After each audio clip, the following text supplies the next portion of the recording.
Alright, match 1, back to Obosh.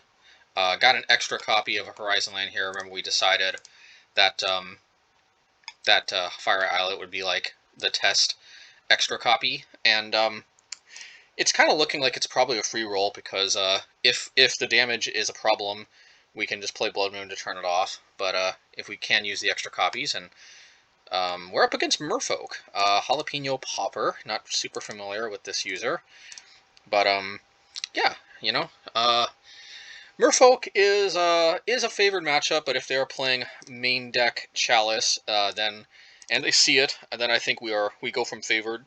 I think we go from being quite a bit favored to being quite a bit disfavored. And it looks like we do have Chalice. Yay! Yeah, I think Chalice is probably where it's at with Merfolk. I mean, there are some matchups where it just doesn't do anything, but like the closest we've come to 5-0ing with Merfolk is with a Chalice build. Yeah, you know, like, but I would definitely play it with Smuggler's Copter. There just isn't as much artifact hate, not as many Kolaghan's commands, and the main thing actually is Ancient Grudge. The more Ancient Grudge are running around, the more Smuggler's Copter is less appealing to me. But yeah, I would definitely play Smuggler's Copter in addition to Chalice, because you definitely want to be able to. Opponent forgot about the Aether Vial. Or forgot about the Chalice. So, choices. Do we play Blood Moon? I don't think Blood Moon does a lick of anything here. So we're going to put Obosh to hand. And we're going to hope they don't play main deck Deprive. Then we're really up you-know-what creek without a paddle. I had to try main deck Deprive, especially since it combos well with Glasspool Mimic. You can return it to your hand and deploy it as a creature. But the problem is if you don't have Aether Vial, it's just a little too awkward usually to try to hold up 2 blue mana. And I tried Serum Powder to try to consistently get Aether Vial, but like, I mean, you do consistently get it more, but you actually still don't get it all the time. And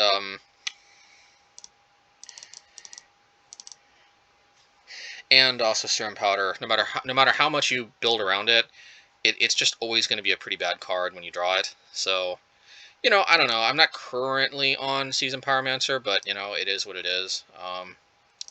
Well, since they can play what's it called, Force of Negation on their turn, hard cast. We'll just do this. It'd be pretty sweet if we can end up stealing the game somehow, even under Chalice. Chalice wouldn't have done that much, although this Lava Dart could have done a lot of work dealing with both Silvergill Adepts. You know what? We can actually prevent them from drawing a card, and I think I will. And we can prevent them from getting Island Walk. So this is going to get countered by Chalice, but we can still sacrifice the island in response. It'll delay Obosh, but I think it's worth it. We don't want them to get Island Walk, and we don't want them to draw a card. The Mana Screw is really not that big of a deal, but the Island Walk, I mean, we're taking a lot of pressure here. So one of our only ways to win here is to have some blockers do some work. So let's see. And hopefully we can deploy an Obosh next turn. Alright, well. The good news is the matchup gets significantly better in games 2 and 3. And again, this is only the Chalice version. We're heavily favored without Chalice, but main deck Chalice, I mean, we've seen it ourselves. I don't know how many of these we got recorded, but actually we have some matchups where we're playing Merfolk against other players playing virtual identical copies of this deck. And as we can see, the main deck Chalice version is it causes all kinds of problems like it just did for us there. Blast Zone is a beating. Doesn't deal with Chalice, but it deals with basically everything else. You know, the funny thing is that against Burn, Monastery Swiftspear is usually hell on wheels and like one of the single best cards you could be playing. But actually in this matchup, it's not quite as good because we just fundamentally play out so much more mid-rangey. So now we have a choice. We can cut 2 mountains. 18 mountains is probably fine. Or we could maybe cut a couple copies of Lava Dart. I'm going to cut a couple copies of Lava Dart for the Kozilek's Returns. We do want our max grind with everything else. And the reason why I'm doing this is because with only 18 mountains, we are a little more susceptible to getting color skewed with Spreading Seas. It's unclear if they're going to leave them in, but we don't want to leave ourselves vulnerable that way. And, you know, Lava Dart also, depending on whether, I mean, since they probably are not playing that many 1-toughness creatures because they're playing main deck Chalice, its only real target is Silvergill Adept. But as we saw, though, being able to prevent Spreading Seas from attaching to a land is also kind of clutch. So 2 copies is still good, but it's not exactly at its best.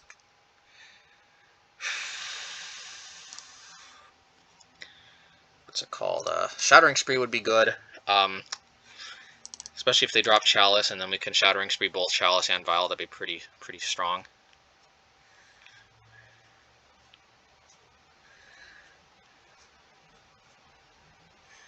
So I kind of feel a Chalice in our future here. Maybe not. Oh, maybe so. Okay, maybe not.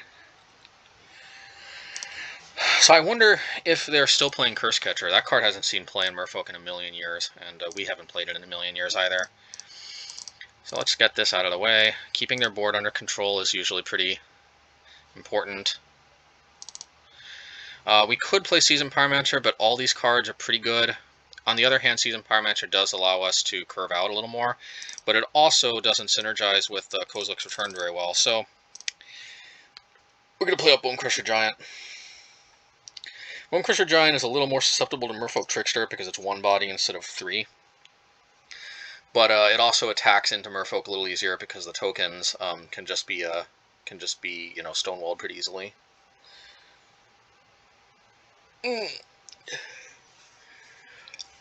Alright, Spreading Seas.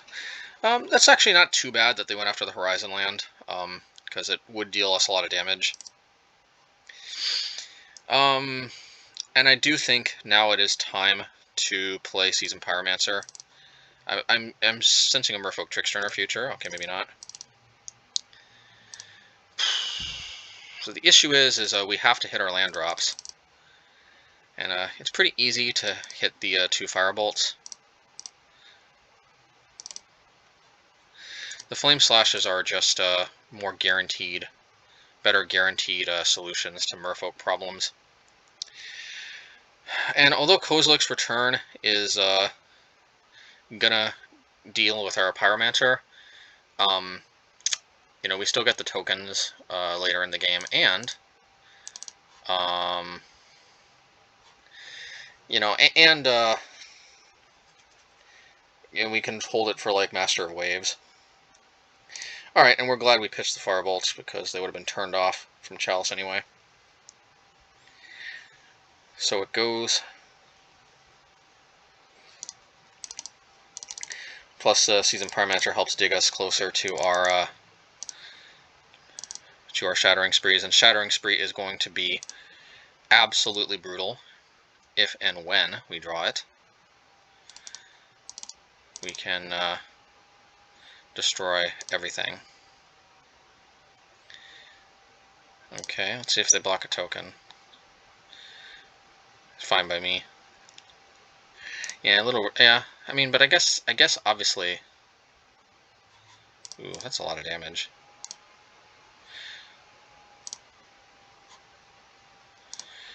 We can wait on Kozilek's Return. Well, that's not going to do much. Well, let's go for the Obosh, and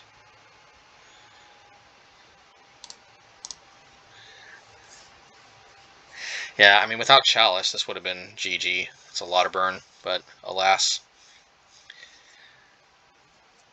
So those who doubt the power of Chalice, I mean, you know, well, I guess we got there anyway. Alright, let's run it back. And what else we can do here?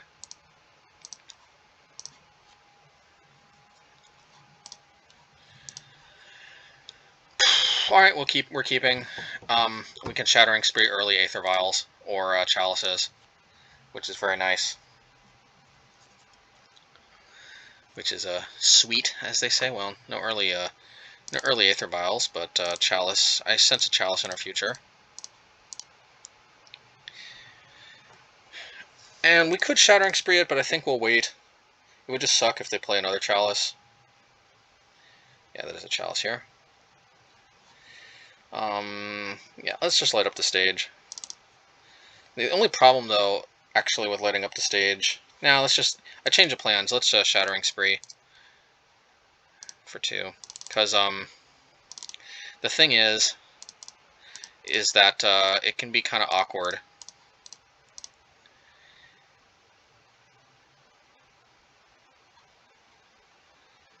It might force a negation. Okay.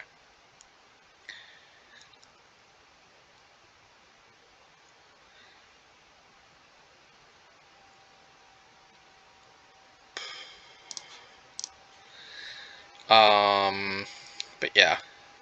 Because the problem with light up the stage is kind of like the best thing we could hit would be like another Soulscar Mage, and just not being able to play it just makes things a little awkward. Alright, and now we can get to work on doing the usual prowess things. Clear this away.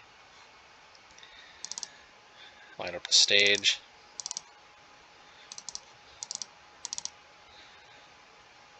Silvergill Adept isn't that threatening, but the problem is you have to clear the creatures because we know from experience it makes Master of Waves more of an issue. Also they allow for like quick damage out of nowhere with Lords. The way you beat Merfolk fundamentally is you just kill everything. Like yeah, even these innocuous looking creatures, they get enhanced quite a bit from the Lords.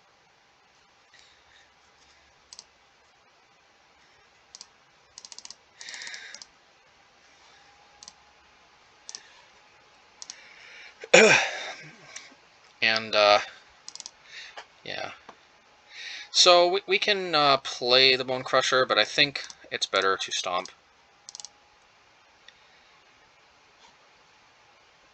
This might eat a force negation. They don't seem to have a lot of force negations lately. Would have been more mana efficient to use the Flame Slash, but we if they play another Lord, we gotta be able to kill that. And being able to hold up Kozilek's Return for Master of Waves can be kind of important. Okay, we can Shattering Spree that. Not sure we need to, although it might be worth it.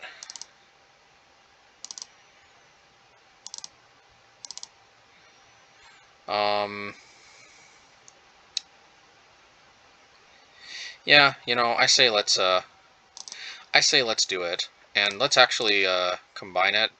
Cause no, actually, there's literally no reason to. Just play it for 1.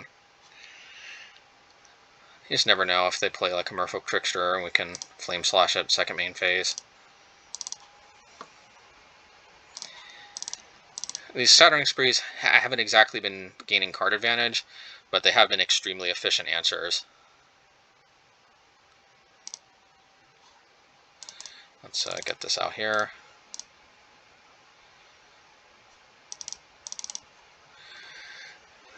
Pressuring the opponent while dealing with their threats. That is the game plan against Merfolk.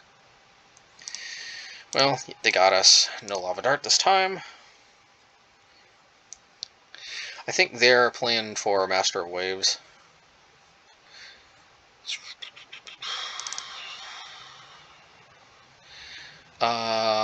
Let's see. So here's what we're going to do. We're going to sack. We're going to Flame Slash. And we are going to Obosh in our hand. This leaves us vulnerable to another Spreading Seas. We could have held up Lava Dart, but didn't want to... I mean, the way we cracked didn't exactly support that line of play. Okay, so they might go for Lord into Master of Waves, but then thankfully we've got Kozilek's Return. Okay, but they don't. That would have been their best path to victory. So we got some options, and I think it makes the most sense. Let's play the Blast Zone so we don't take take any damage. Let's play out Obosh, and then hopefully they don't have like main deck Dismember, but even if they do, we can just flashback Lava Dart.